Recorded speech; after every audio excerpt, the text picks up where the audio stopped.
आज की ब्रेकिंग खबर सुनने से पहले हमारे चैनल को सब्सक्राइब कर दें और अगर नहीं किया है तो इसके बेल आइकन को प्रेस करें, लाइक का बटन दबा लें और हाँ, अपने दोस्तों के साथ शेयर करना ना भूलें।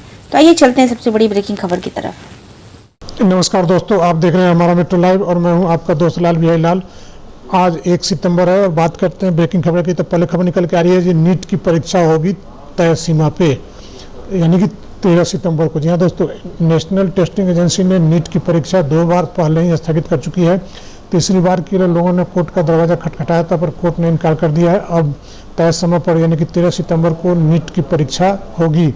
इस बार सेंटर चुनने के कई विकल्प थे और परीक्षा केंद्र भी स्कूल पर सोशल डिस्टेंसिंग के कारण दुगना कर दिया गया है। इस बार 16 लाख छात्रों ने नीट के एग्जाम के लिए आवेदन किया है। दोस्तों, अगली खबर निकल कर, बच्चों के टीकाकरण पर प्रभावित स्वास्थ्य को खतरा। कोरोना के कारण हर क्षेत्र प्रभावित है, इसमें स्वास्थ्य क्षेत्र भी अधूरा नहीं है। इस कारण में लोग अपने बच्चों को टीकाकरण कराने के लिए हॉस्पिटल न ले गए, न हॉस्पिटल के यानी कि स्वास्थ्य कर्मचारी बच्चों के पास आए, इसलिए टीकाकरण जो है की संख्या दिन पे दिन घटती गई। इस पर राष्ट्रीय स्वास्थ्य मिशन के आंकड़े बताते हैं कि जनवरी 2020 से अप्रैल 2020 तक में बच्चों के टीकाकरण में 64% की गिरावट दर्ज की गई है।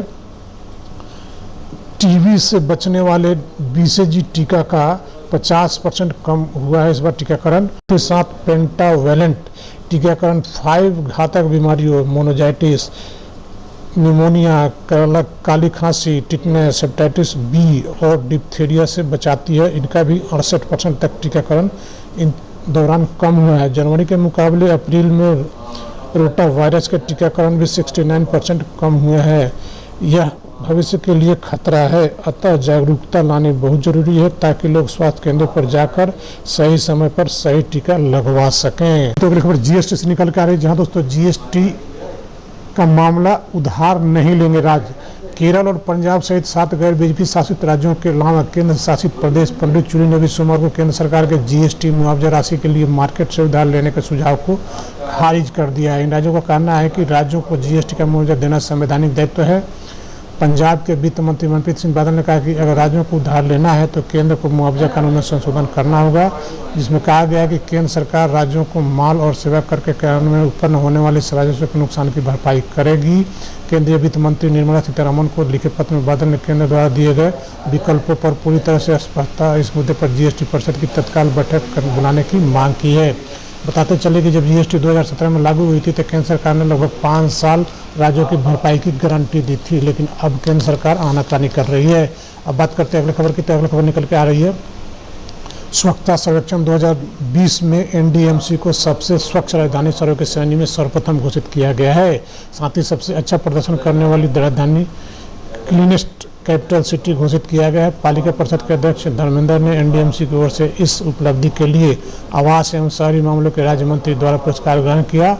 उन्होंने इस पर एनडीएमसी के समस्त कर्मचारियों को और विशेष रूप से सफाई सेवकों को बधाई दी। तो अगले खबर सुप्रीम कोर्ट से निकल के आ रही है। जहां दोस्तों सुप्रीम कोर्ट की अवमानना के दोषी वकील प्रशांत भूषण पर 1 रुपये का जुर्माना लगाया है। कोर्ट ने कहा कि अगर 15 सितंबर तक जुर्माने की रकम नहीं जमा की गई तो प्रशांत भूषण को 3 महीने के लिए जेल जाना होगा। साथ ही उनके वकालत पर 3 साल का बैन होगा। फैसले के बाद प्रशांत भूषण ने कहा कि मैं अदालत का सम्मान करता हूँ, 1 रुपये की राशि भर दूंगा।